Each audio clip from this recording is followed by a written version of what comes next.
Joined here with Indiana Wesleyan women's soccer coach Daniel Seiffert on another episode of Inside the 18. Coach, it's been a while since we've chatted, but you've primarily played on the road except the big win against Spring Arbor at home. You return home tomorrow against Grant County rival Taylor. How's the team been growing over this time as you've been on the road? Yeah, no, it's been a good experience, good journey so far.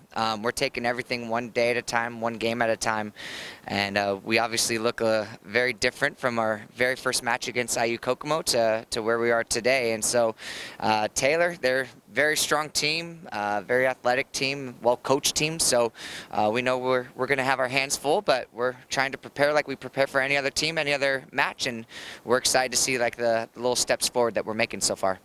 One thing I've always respected about your program is you really love the process, and you also can not get wrapped up in understanding you're not a 10 out of 10 team right now in the process and how you approach that. But something that hasn't changed for the Wildcats is the keeper and goal. You lost a freshman who started all games last year, NAIA Player of the Week. Now you bring in Hope Stacker, who claims the same title in the first week. Talk a little bit about your defense and the success you've had anchored by Hope Stacker. Yeah, we have a great goalkeeping unit.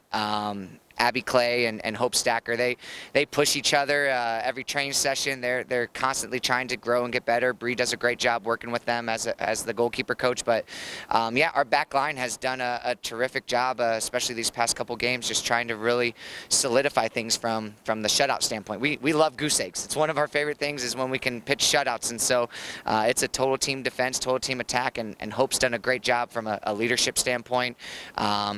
And just even from a confidence standpoint, she's continuing to take steps in the right direction. So definitely excited to see as we continue to move forward and build that chemistry even more, what we'll be able to do this season.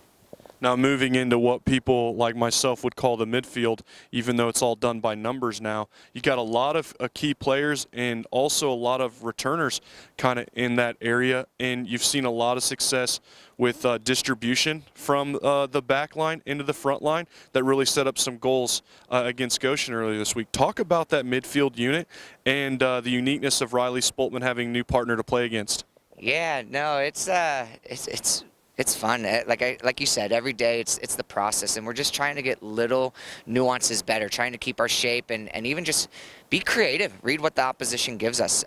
Every game is different, every opponent is different, so trying to teach our players to be autonomous thinkers, and Riley does a great job in there. Christy as a returner in there as well. Like they've really been consistent in reading what the opponents dictate to us or give us, and then how to find ways of breaking them down. And then obviously having, great players out wide, great players up top, great players just all around. It's really coming along slowly, but it is making the steps in the right direction, and that's so much of it is like teaching the players how to read the game, how to respond to what's given, and how to hopefully be able to impose our will a little bit in each and every match.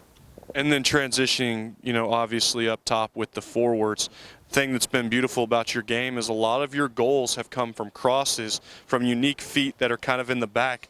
Fed Sydney Brown to capitalize on 2 goals to kind of get her season started, with Lauren Turner kicking things off against Goshen. How do you continue to maintain and build, as obviously the goal is to score a lot of goals? Yeah, we always said that that's the objective of every game, score more goals than the opponents. So our forwards, we put a lot of players in there, and they all take it up to the next level. They know that they're not just one-way players. They can't just be attackers. They got to be. They're our first defenders. Our goalkeepers are first attacker, and our forwards are our first defenders. And so that's really the mentality that they bring. They have a hunger of pressing together collectively, reading the opposition. Then when you get in and around the box, taking those half chances, setting up their teammates for success, it's really created a pretty fun environment and a lot of fun soccer to watch. Despite obviously the COVID and managing attendance at games, and obviously we'd love to have a packed stadium, But last weekend was really cool in front of the home crowd and a game-winning goal against a top 25 team. So we'll catch you back here this Saturday at 7 p.m. against the Taylor Trojans. Wildcat fans, head to iwwildcats.com. Check out the schedule of women's soccer for all the links to watch, to follow the stats, as well as follow IW Wildcats on social media as we take you game side, on the field, before and after, with interviews with the coaches. So if you're having to sit at home, we can bring it to you. Thanks a lot, Coach, and good luck tomorrow against Taylor. Thank you. Appreciate it.